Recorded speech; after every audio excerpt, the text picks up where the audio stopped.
Hello and welcome to What's Next. It's the Indy NXT Road Series, and we're here from BARBER Motorsports Park, and it's recently rescanned appearance here on the iRacing service for 2026 Season 2, playing host to Round 2 of that aforementioned Season 2 in 2026 for our series here.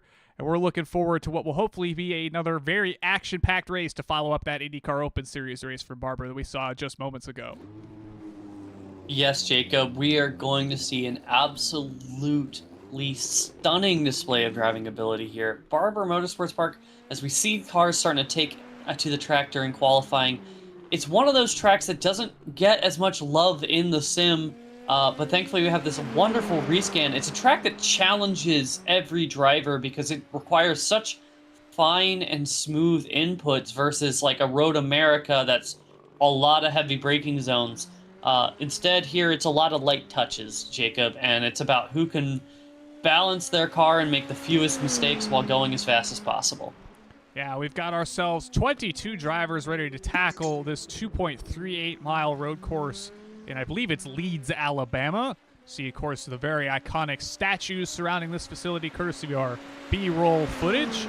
It's good to see kind of those detailed much better than they were in its previous iteration, but we're starting to step in to qualifying here. You can kind of see, or rather hear, the cars off behind this here, so we'll get into that now. So we're riding outboard with one Alexander Miller here in the number 4 machine tonight. He'll be looking to put in a sizable qualifying run to get him started up near the front. We'll ride on board with him as he gets down the front straightaway here off into turn number 1. Yes, and one of the things you'll note that's new with that scan, that runoff has a much wider curb, so you're no longer just directly touching grass out that curb, and you can kind of exploit it a little bit to carry a little more speed through turn number 1 into turn number 2. Yeah, of course, that turns 2 and 3 complex very tricky, as is 5 and 6, which Miller's navigating now. Charlotte's Web is just adequately coined, as you've got the large spider statue off in the distance from it, as we're going to navigate into this downhill chicane. It's very tricky in its own right, as you got to nail it very tight here. Miller will hook to the right side of the track there and get onto the power, head down this back straightaway that's only really interrupted by a full-speed chicane here. Yes, and it's really easy to make a mistake in that chicane on cold tires. It'll be curious to see if anyone has any trouble in the opening laps here. Then it has that another high-speed chicane. Miller goes off, invalidating his lap there. That's got to be frustrating for our favorite train conductor, Alex Miller, or engineer, I suppose. Now, maybe we'll have to ask him for clarification if he can get a solid podium run in tonight, but he's going to have to get a qualifying lap in here on his second of only 2 attempts. He's going to run wide at turn 1 here, or turn 2 rather. Yes, and currently it's Rafael Lippi at the top of the timing charts with the 1:12.608. Close behind is Giovanni Blackerby with the 1:12.708. Exactly 1:10. Great display of the dust model as Miller navigates Charlotte's Web there, Jacob. Yeah, that's something we've seen on a lot of these newer tracks that's a bit easier to pick up on, is kind of where the dust and the little dirt particles scatter about the facilities, and they're maybe a bit more dusty configurations or track states, if you will. If we take a quick glance at the weather here tonight, 81 degrees in the air, 85 on the track, 8-mile-an-hour south wind, about 16% humidity, a little under that. Miller will run a clean lap through that sector this time. We'll see if he's able to close this lap out and put in a solid one here for his qualifying effort.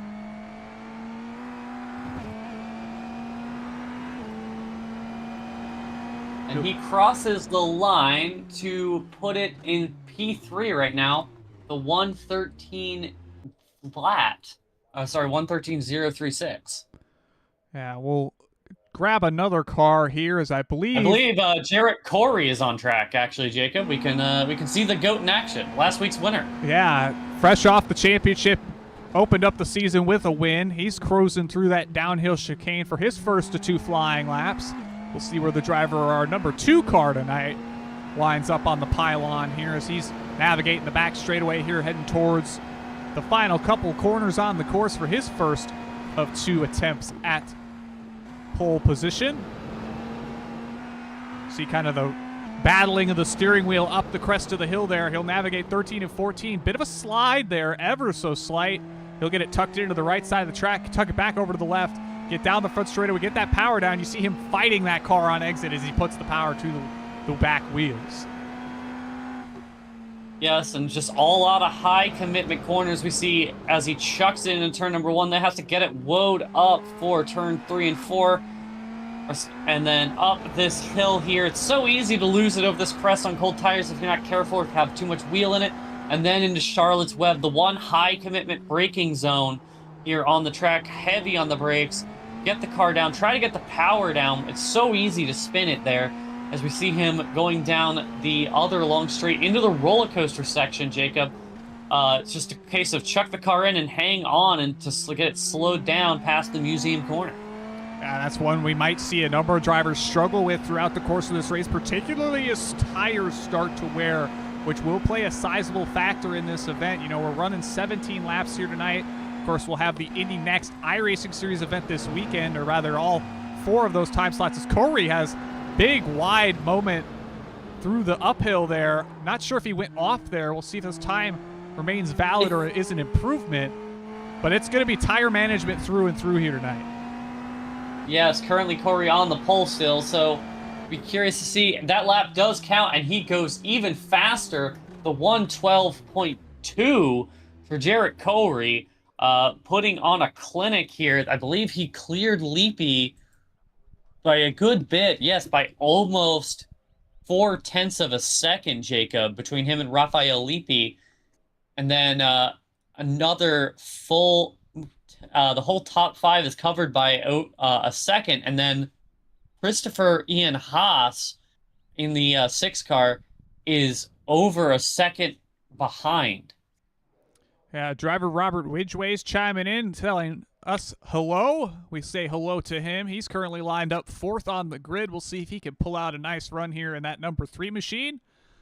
See what he has to offer here from Barber Motorsports Park. Of course, this track's playing host to a real-world Indy next round this weekend. Actually, 2 races for them. This is one of their, I believe, 3 doubleheaders this season. The other ones, I believe, are going to be at the IMS Road Course and Mid-Ohio, if I'm not mistaken. There might be one other one there as well.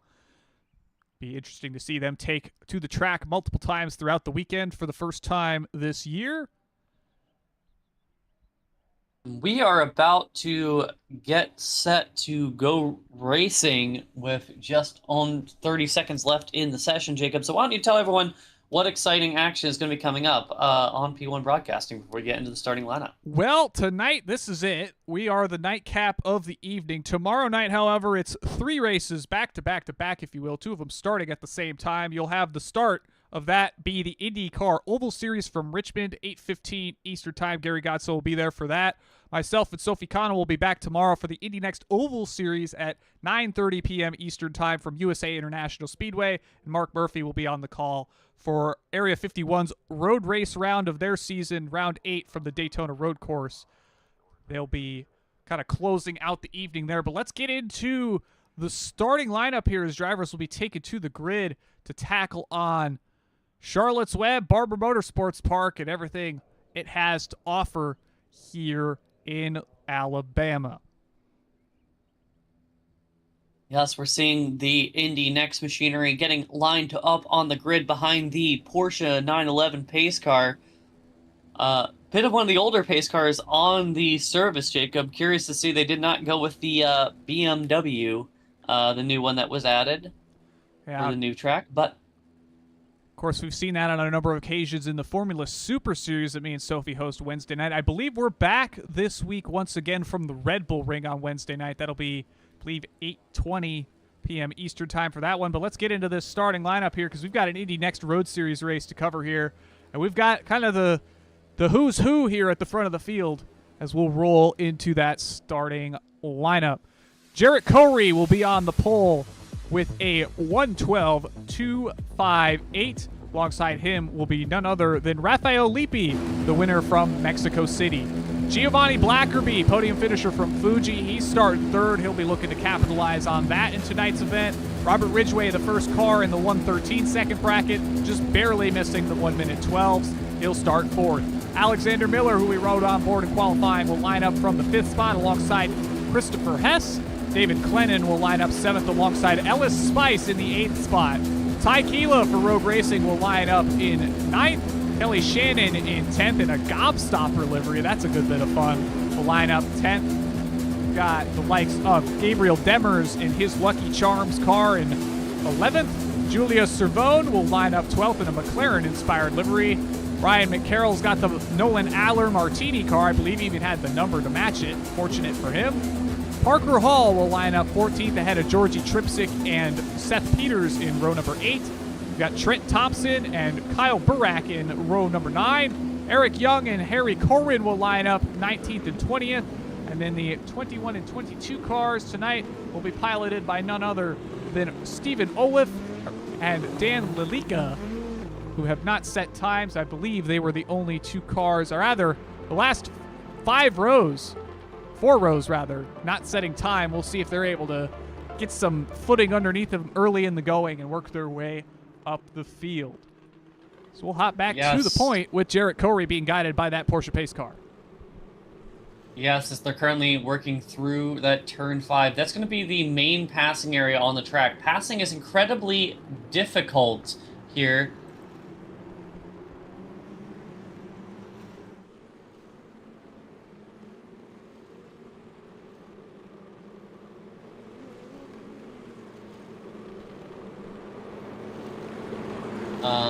Sorry. Seeing a lot of that dust kick up. Yeah, sorry. It looks like there may have been a little bit of kerfuffle on the start and in the grid, and that is what I was trying to figure out. But everyone looks to be okay. So we're gonna have an exciting race here, Jacob. As to finish my thought before I got distracted. It's difficult to pass here. You have to do a lot of work to set things up, so it's going to mainly going to be that turn 5 passing zone, possible passes into turn 1 and the penultimate corner if you're feeling a little cheeky. But for the most part, it's going to be turn 5 is going to be a place to watch, Jacob, for overtakes. Yeah, and it looks like Georgie Tripsick pulled off to the side of the road there. Not sure if he opted to tow his vehicle or not. We'll update that once this race gets underway here as the drivers are navigating kind of the final couple corners here before we'll be sent underway here from Barber Motorsports Park. That Porsche pace car will be pulling off momentarily, giving Jarrett Corey control of this Indy NXT field once more. There goes that pace car going straight off through turn 14 there. We'll navigate turn 15 here from Barber Motorsports Park. Corey will get on the power here shortly. There he goes. And we're underway from Barber. Yes, and it looks like Raphael Lippi did not get the start he wanted. He has Giovanni Blackerby to his inside in turn number 1. Runs a little wide, but Blackerby ultimately... Car off already. Blackerby just was not able to really carry the speed he needed, and so Raphael Lippi gets a reprieve, but Corey streaks away from the field. Oh, we got a car in the wall. I believe that's going to be the 15 machine of Seth Peters. He'll have a night done for him. Tripsick's in the pit lane, and Robert Ridgway was that car that ran wide, so he fell down the order. He's currently running in the 8th spot. Yes, Seth Peters had the exact thing I was talking about earlier, Jacob. Just cold tires over that crest of the hill, leading into Charlotte's Web, and just immediately hooks hard right and into the wall. So that fillet of fish McDonald's machine just done. Now we're going to stick towards the front of the field as best we can. It looks like Christopher Hess is under fire from Alex Miller for that 4th spot. Blackerby's held on to 3rd, following being passed back by Raphael Lippi through the opening lap here. We're starting to see the field start to spread very, very quickly around here, which isn't uncommon as we watch a number of cars use a good bit of that exit curve through turns 1 and 2. Yes, that's one of the changes to the track that I mentioned earlier. Another one is the fact that there's a little bit more generous curbing in certain parts of the track. It's less hard edges like it used to be. Yeah, we saw Alex Miller take a look to the inside of Christopher through Charlotte's Web there. Not ultimately able to get alongside enough down that straightaway here. They'll navigate down the hill here. We're seeing the shot kind of the backstretch through that flatfoot chicane here. Drivers navigating through that now. We'll hop to that machine of Alex Miller. We'll hop on board with him as he's looking to hunt down Christopher Hess and Giovanni Blackerby up the road here for that bottom step of the podium. Yes, and it's so difficult as you see how tight it is there. Miller couldn't really get on the power he wanted to because Hess was there. Even though he had a better run into that penultimate corner, he gets close to him here, but the straight's just not long enough for him to really get alongside. Jarrett Corey sets the fastest lap of the race with a 1:12.2, equaling his qualifying effort. And Georgie Tripsick did get out of the pits, still on the lead lap, but only 20 seconds ahead, or 25 seconds ahead of Jarrett Corey. Not the start of the race that he was looking for. Perhaps a mechanical or some other issue delayed his start. Yeah, we saw him pull off the course kind of right after where Miller's working through now, through that roller coaster section, kind of right around here. Opted to go down the pit lane. Maybe he had some issues with his stuff. Oh, Georgie Tripsick is crashed, unfortunately. Well, a bad night gets worse for him. Starting to see cars work away from each other kind of in the back half of this lap here. It's kind of 3/10 between each of these machines battling for that final podium spot. As Rafael Lippi has kind of kept Jarrett Corey honest here, sticking kind of in that 0.8 of a second bracket as we're working on to lap number 3. Yes, and there's another incident further back in the field. Ryan McCarroll also caught in an accident through the high-speed roller coaster, just took too much of the curb, and then unfortunately got collected. Let's see if we could grab onto that. We saw his car with no wing go around through the turn 14 complex. He's getting onto the back, if I believe that's going to be the 17 of Julia Cervone, heading towards the uphill portion of this. He's going to dive to the inside here. Get over to the left-hand side. Ooh, yeah, he's going to make big contact with that curb, bounce the car up into the air, go for a ride here. And then, yeah, it's a high commitment passing zone. You can pull it off, but these cars don't like the curbs too much, do they, Jacob? No, they certainly don't. Then it looks like a big bound to netcode as he rejoins the track. It's going to ultimately break his rear wing off and send him to the pit lane. And while that was happening, Alex Miller did get around Christopher Ian Hess. Yeah, there goes Alex Miller. We're back with that battle as he'll be looking to chase down Giovanni Blackerby for the final podium spot, rather, as we work on to lap 5. Very quick laps here around Barber Motorsports Park. You know, it's a minute and a quarter on the absolute slowest end of things that we're seeing so far. Certainly going to be interesting if Miller can close that gap to Blackerby. Another thing we got to keep in mind is we've got that dramatic reduction to the push-to-pass system for this season. And Alexander Miller has used a good bit of that already. Not as much as Rafael Lippi. He sits on 47 of the 65 allotment. Hess hasn't touched his button yet, but Miller's got kind of one full charge used on his IL-15. He'll be looking to maybe make an inroad on Blackerby, trying to stay off that button if he can help it. As Ridgeway looms in the distance in that 6th spot, he gets on the button heading down the backstretch here. Yeah, and the thing I just want to highlight here is that Rafael Lippi has not lost touch with Jarrett Corey. He's not close enough to make a move. He's about 0.7 of a second back off the back of the reigning series champ. But Rafael Lippi is putting in a really good show in that number 1 machine, keeping up with Jarrett Corey.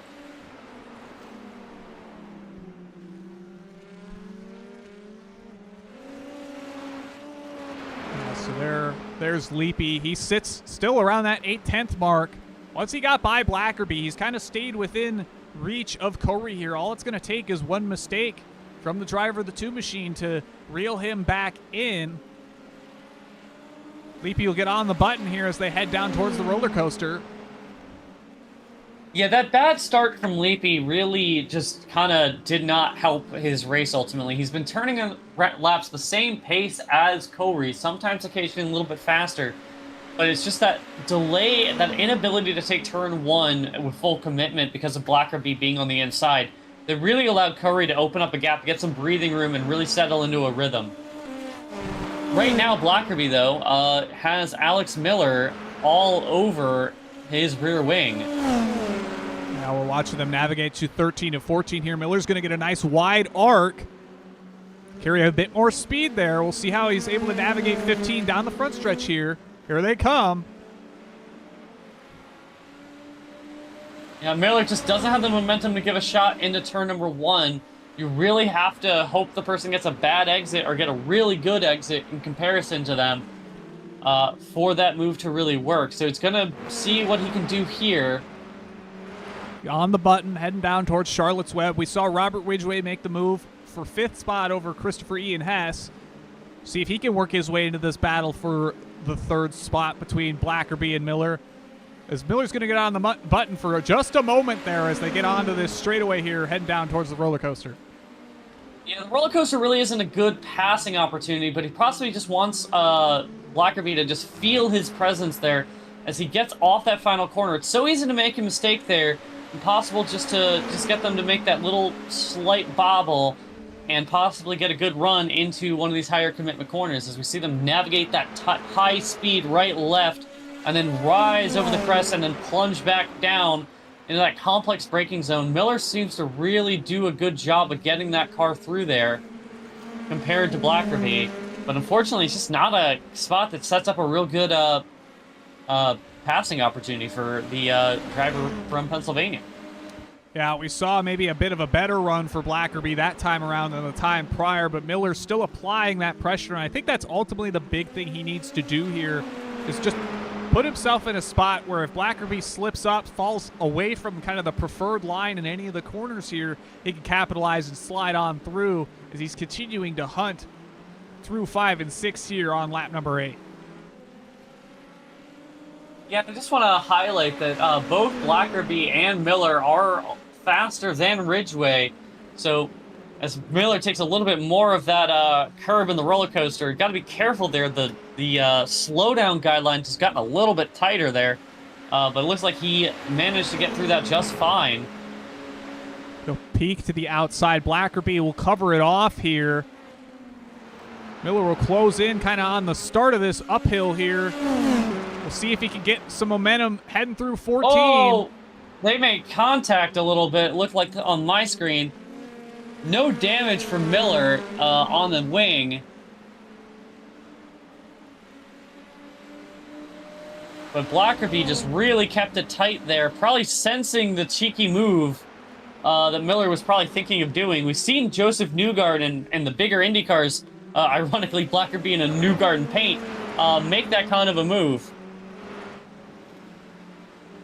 It's certainly going to be... Oh no, Miller does have damage. He has some scuffs on the front nose cone of that car. It doesn't have wing damage, but that damage does tend to affect the car a little bit. So Miller might have some pace struggles given what's going on there. Yeah, you can kind of see it just off the edge of the screen there. Is kind of right at the end of the front nose cone. You see it kind of scuffed up there. Now that will slow the car down just a little bit if it's anything like the other Formula cars that I've seen on the surface, including this one. Just kind of that little bit of nose cone damage causes the air to not flow quite as well underneath the center portion of the wing, and that can cause you a decent bit of grief, but so far so good for the driver of the Ford machine. He's going to look to the inside on Blackerby, getting right up on the rear attenuator. He's there, but just not able to make a move. Yeah, it's so difficult to make that pass work, especially if that person is expecting it, because they can just hold a tighter line.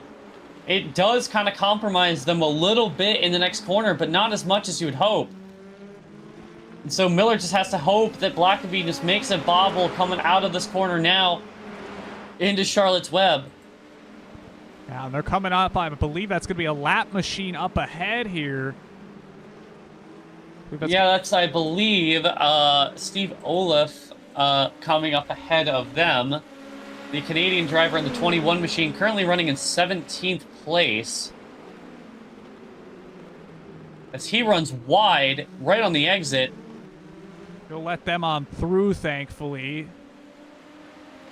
Miller staying as close as he can to Blackerby ahead. That gap at the front of the field stayed about 8/10 still between Leapy and Corey. We'll keep an eye on that. If it closes up a good bit, Corey keeping nice and steady at the front of the field here so far as we're working lap 10. Yes, he is. As he nearly gets held up a little bit on the front straight, getting around Dan Lalika, and that enables Rafael Lippi to close up just a little bit further. They're within 0.4 of a second of each other, and I believe that that's basically as tight as it gets right now. Yeah. Besides the battle of Giovanni Blackerby and Alex Miller. Yeah, that gets down to half a second now. That's going to be the closest Leapy's been to Corey all night. We'll jump up to that briefly following the exchange through Charlotte's Web here as Blackerby's going to lock up just a little bit through there. We'll watch the run down to the roller coaster here. Miller almost spins. Yeah, Miller, bit of a got bobble loose there. off the corner. Yeah, Miller got loose off the corner, and that is going to hamper his progress as we are working lap 11 of 17. Yeah, we'll hop back to that battle at the front of the field here between Corey and Leapy. Obviously, lap traffic played a factor here the last time we were here. It ultimately cost Jarrett Corey the win after he collided with a lap machine heading through about that same section of the track we just watched Corey and Leapy navigate through there. Be coming to 6 laps to go this time by. We'll see if Jarrett Corey can hold on to this one late in the going here in the final third. Yeah, I think he will be mostly good on the lap traffic. The next lap car up ahead is Eric Young in the Walmart branded machine in 15th place, and that is 14 seconds ahead. So, think they're going to be fine. It's just the likes of Lalika and the other machine, I believe, of Olaf, that is the lap traffic they had to contest with. Kept Jarrett honest here, taking advantage of the issues of getting through the traffic, but gap's not really moving past that point. We'll see as they manage the back straightaway here. It's going to close up a little bit just due to the draft, but that'll maybe expand as they work their way through this corner complex that closes this lap out.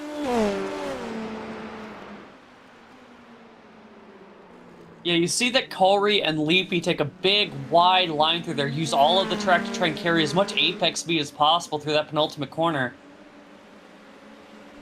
It's really different than the lines we were seeing Miller and Blackerby run through that very same corner, particularly because Blackerby is trying to head off the possibility of Miller just kind of letting the car roll in at a shallower line and cut off the apex.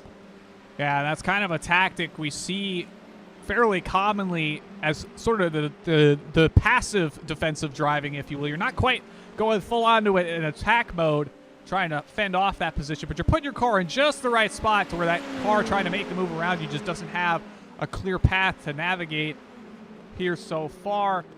Did look like there was a bit of a shake-up towards the bottom portion of the top 10 as Ellis Spice has worked their way back down to the 10th spot. Not entirely sure how that exchange shaked out, but Ellis holding on to the final spot in the top 10. Yes, he is missing a front wing, so he might not be holding on to that for long. See if we can find out what happened to him. It looks like he has come to grief of some kind a few laps prior. So, a tough break for Ellis Spice, who also, I believe, had a tough break in the open race before. That's certainly not going to do him any favors. He's got a decent gap between himself and Julia Cervone in that 11th spot. We'll see how that shakes out in the final couple laps here. Jarrett Corey stretched back a couple tenths over Rafael Lippi that last time by. He was a little over 2 tenths faster that time around. 112.345 to Rafael's 112.570. Both drivers having broken into that 11-second bracket. Lippi slightly faster, 111.932 for him. Corey with a 111.994. We'll see how that continues here. And Alex Miller has fallen off the back of Giovanni Blackerby. Perhaps that front end damage finally catching up to him with some tire wear. He doesn't have any additional damage there as the gap has now grown to about 1.7 seconds, and now he is having to worry about Robert Ridgway in these closing laps, as Ridgway has been gaining on him a little bit and is currently 2 seconds behind Miller. So 4th place might be up for grabs by the time this ends, Jacob. Yeah, Robert putting in his best effort here. Fell down the order early in the going after kind of being shoved wide in turns 2 and 3. He's looking to hunt Alex Miller in the closing couple of laps here. Has a good bit of headway to make. Gaps around 2 seconds there. See if he gets any further inroads on that one. Closest battle on track is actually between him and Christopher Hess. Behind him sits around 7/10, depending on where you catch him. Ellis Spice has now been caught by Julius Cervone. Of course, Ellis missing that front wing due to incident prior in the evening. We tried hunting it down for him, but tough break for him as he started inside the top 10 to start this race. Doesn't look like he's going to quite be able to hold on in the closing stages here for that 10th spot.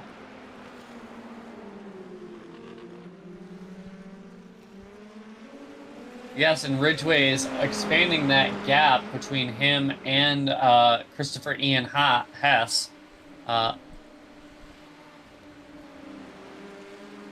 it looks like he might be slowly catching Alex Miller, but it might be too little too late.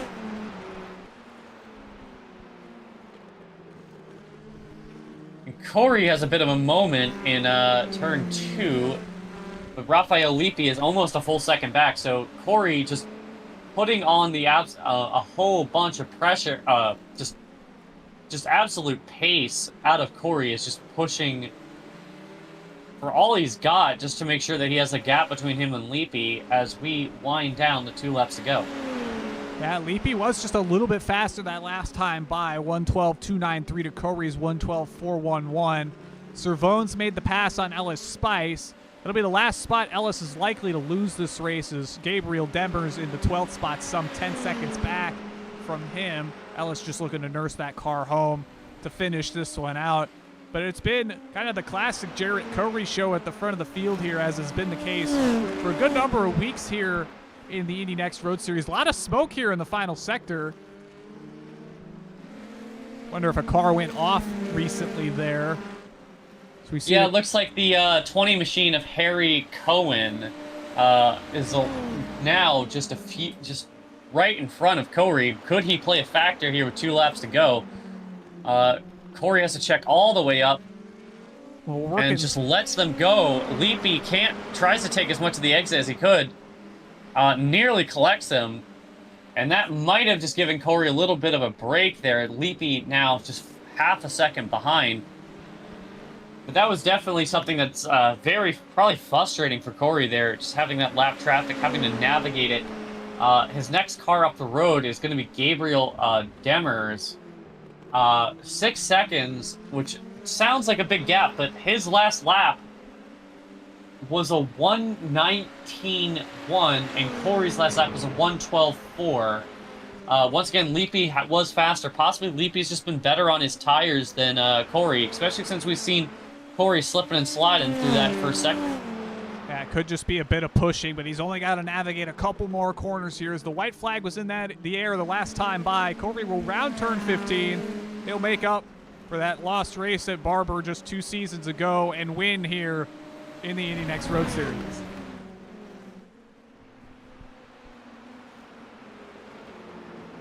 Yes, and another win for Jarrett Corey, for the road racing driver. Rafael Lippi kept him honest in that number 1 machine. Blackerby, Miller, Ridgway, Hess clawed back very close to Ridgway to close that one out. David Clennon will come across in 7th. Ty Kilo will finish 8th, the other road racing entrant.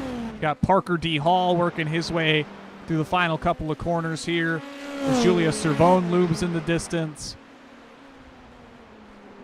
Yep, and then Ellis Spice limping his wounded number 8 machine home. And then we have a couple of lap cars like Dan Malika, and then you come back to Kelly Shannon in the 12th position with Gabriel Demers, who was on the verge of going a lap down. He is just behind them. They will cross the line for 12th and 13th. I believe they are the final cars to cross the line. Now And Ty Keela and the Rogue Racing team is doing donuts over at Charlotte's Web. Yeah, we just caught the start of the donut show between the two Rogue Racing drivers in tonight's field. Jarrett Corey burning it down from Charlotte's Web. We'll run you through the finishing results here in their entirety as that smoke show commences. Jarrett Corey with the win over Raphael Lippi, gap a little under 1 second. Giovanni Blackerby will round out the podium, some near 15 seconds adrift. Alex Miller holds on to 4th. Robert Ridgway in 5th. Christopher Ian Hess made a hard charge back towards him, not enough to get into that top 5. He'll finish 6th. David Clennon will finish 7th. Ty Keela in 8th. Parker D. Hall in 9th. Julius Cervone rounding out the top 10. Then you've got the likes of Ellis Spice and Kelly Shannon alongside Gabriel Demers rounding out the lead lap. Harry Corin, Eric Young, Dan Lilika, Steve Olaf, cars laps down. Trent Thompson, Ryan McCarroll, Georgie Tripsick alongside the likes of Kyle Burak and Seth Peters all out of tonight's event. 22 cars started, only so many of them finished at the end, and we will get our podium finishers up on in the room here. Let us know their thoughts on this event from Barber.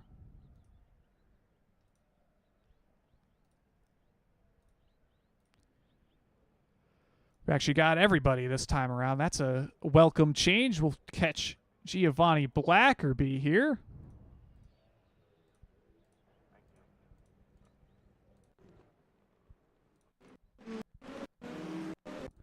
There's the driver of the 5 machine. Get him on up here.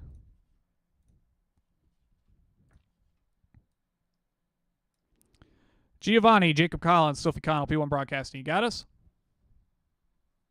Hello? Hey, Giovanni. How's it going? Good. Well, I'm good.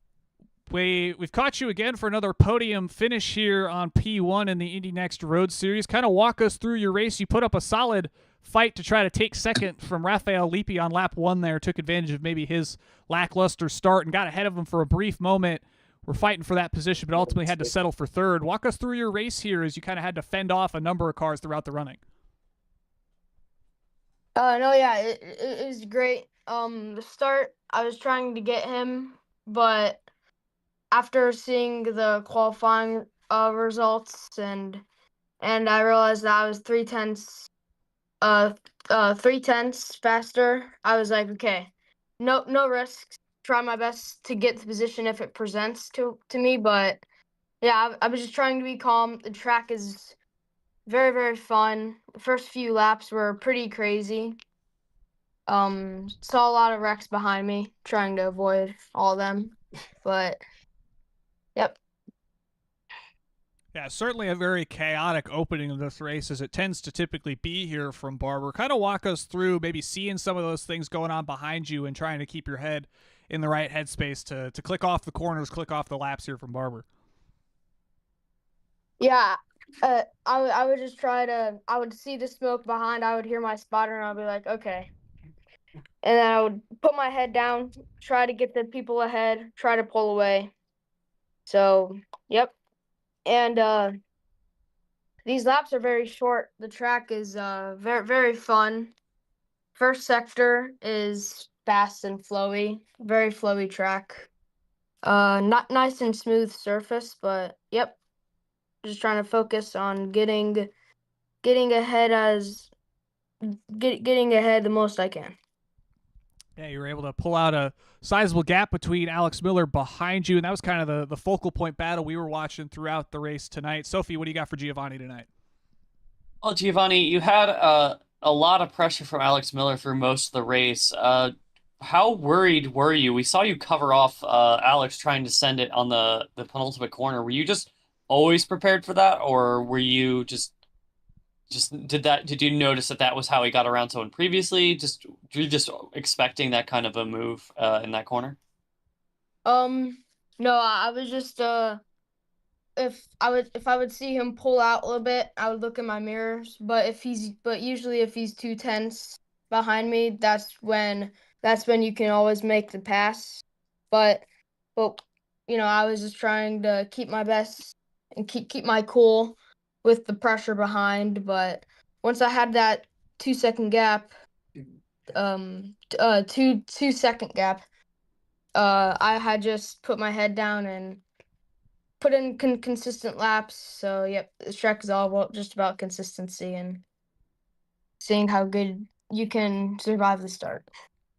Yeah, I can certainly get behind consistency being king, and this track is certainly very representative of that. Well, you were able to keep it on the podium here, Giovanni. Friends, family, sponsors, anybody you'd like a shout out, floor is yours. I would like to thank P1 Broadcasting for covering the race, JW Donato Electric, Road Safe, Killing Speed Canton, Herc Rentals, Twisted Tomato, Cars Ohio, Ray's MTB, and my mom and dad. And also check out DHP Racing on Instagram. Well, certainly thank you for joining us again here for Indy NXT Road Series action, Giovanni. We'll hopefully catch you next week at Suzuka. Yep, you have a good rest of your day. And that'll do it for Giovanni Blackerby. Another solid run for him. We'll get Rafael Lippi, who finished second here tonight. Good to see him back out here for the show. Rafael, Sophie, Jacob Collins, People Broadcasting. You got us?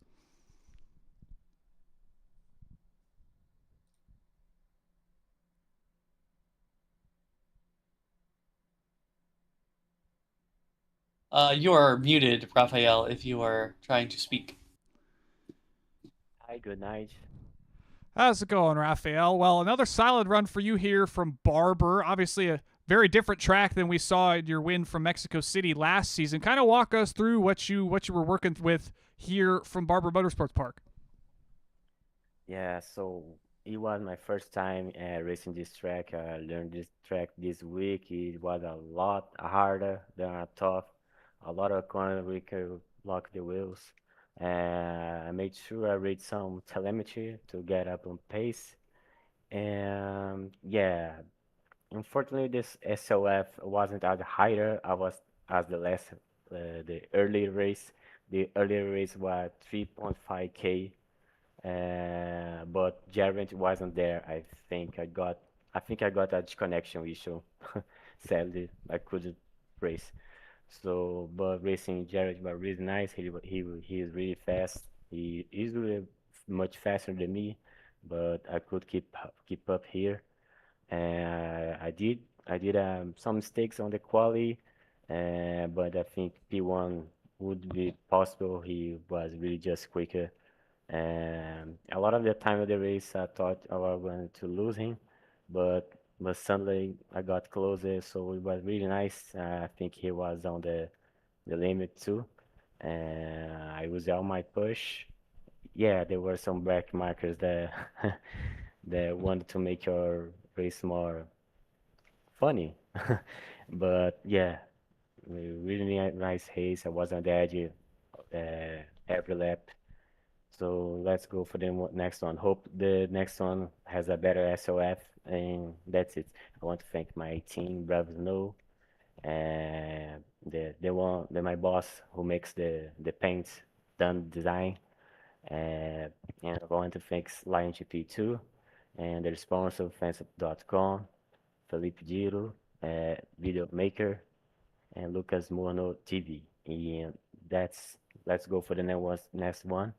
And congratulations for the broadcasting. Nice job, guys. Well, thanks for joining us, Rafael. We'll hopefully catch you next week at Suzuka.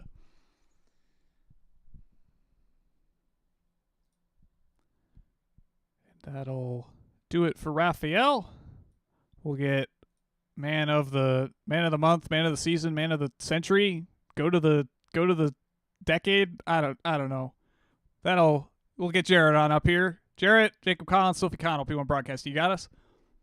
Yep. Well, the result we were all hoping or expecting here tonight was a lights to flag Jarrett Corey special here, but kind of walk us through maybe some of the tricky situations you found yourself in, particularly with the lights of lap traffic here from Barber. Yeah, I was having Vietnam flashbacks for sure of lap cars in the streets at that one, because I remember what happened a couple seasons ago. So, to paraphrase Lady Bracknell from the Importance of Being Earnest, it would be unfortunate for it to happen twice, but it would be carelessness if it happened a second time or something like that. So I just wanted to not replicate that. So I was just trying to sort of give extra room, sort of just trying to manage the lap gap. I knew after sort of qualifying and seeing that Lippy did the first 2 time slots, I had enough pace to at the very least manage the gap.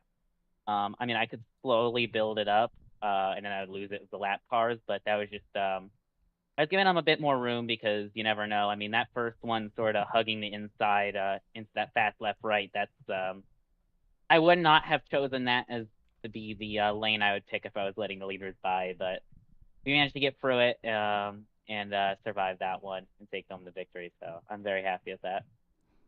Yeah, and kind of walk us through having to manage the pace gap here. We saw a number of instances where Raphael would maybe grab a 10th here, a 10th there, maybe a couple one lap to the next, but you were ultimately able to hold kind of the steady hand at the front of the field here to keep the gap kind of around the 8/10th bracket for the bulk of the race, barring some run-ins with lap traffic. What does it take to maybe manage a race like this when you know you've got fairly close pressure behind you the whole way through? Just knowing I've got at the very least a tiny pace advantage, and also sort of knowing it's hard to get around here. I knew the only opportunity he would have would most likely be if I either screw up or if I just get unfortunate with lap traffic. So I was just being careful of them because I knew that was the only opportunity he would have. Otherwise, I just needed to just keep doing what I've been doing and just sort of maintain that with the pace I had. Especially given the Barber is a difficult track to overtake at. It's easy to get stuck behind someone, and I mean, I knew that before even going into Indy Open, but that really got sort of shown there, being stuck behind like Lodato that race earlier today. Yeah, it's certainly one of those tracks that you got to really get a feel for getting out on there on the pavement, regardless of the machine it's in. Obviously, the IndyCar being a bit wider, having a bit more power makes it that much more complicated to navigate around as well. Sophie, what do you got for Jared tonight? Well, Jarrett, how you talked about the lap traffic. How stressful was it that final lap, the one lap car coming out of one into two? How stressful was that knowing that Raphael had been faster than you the previous lap, a couple of laps, and was really closing the gap, having to kind of check up to get around them?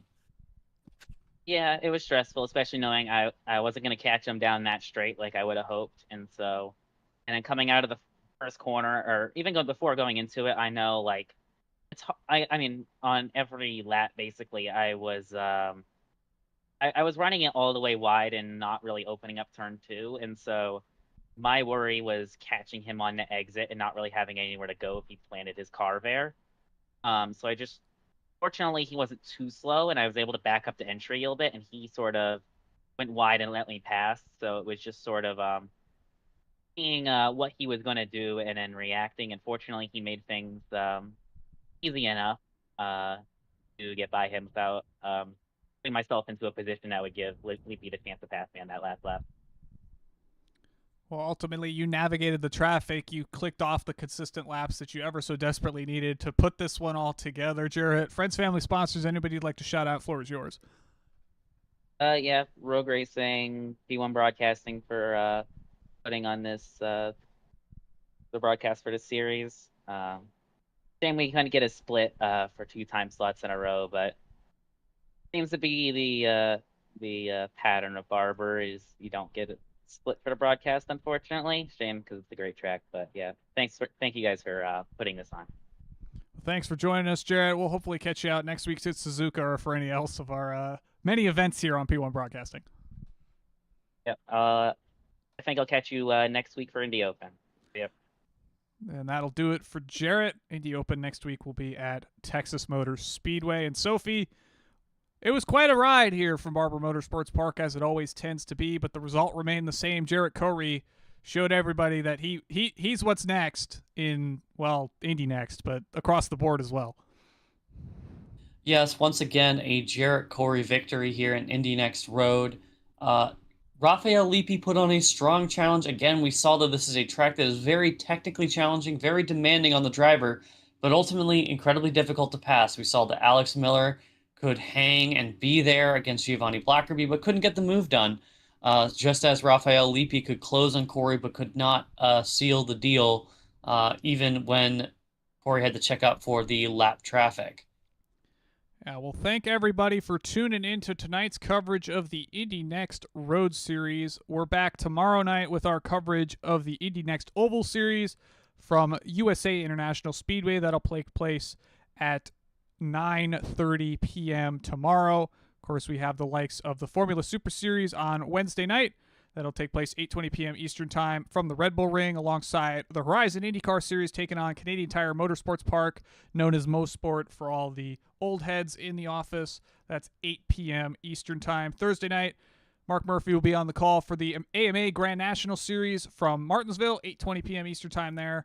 Likewise, I believe, actually, not seeing one for Friday. The trucks, I don't know if are there as well. Friday night, typically, the IndyCar iRacing Series from BARBER will be 2 p.m. Eastern on Saturday. And then we've got the Classic IndyCar Series from Las Vegas at 1 p.m. Eastern Time on Sunday, with the Dark Horse DW12 Series taking on their 5th round of Season 9 from Gateway, 8 p.m. Eastern Time. And we will hopefully catch you next week as the Indy NXT Road Series will take on Suzuka for their 3rd round of 12. And we want to thank those that make it really possible here in the first responders, the military, the firefighters, all the wonderful individuals that do those very difficult jobs all around the world. We thank you very, very much for allowing us to bring you fun things like Indy NXT Series action here on P1 Broadcasting. We will catch you whenever we catch you next in Indy NXT. Have a good night, everybody.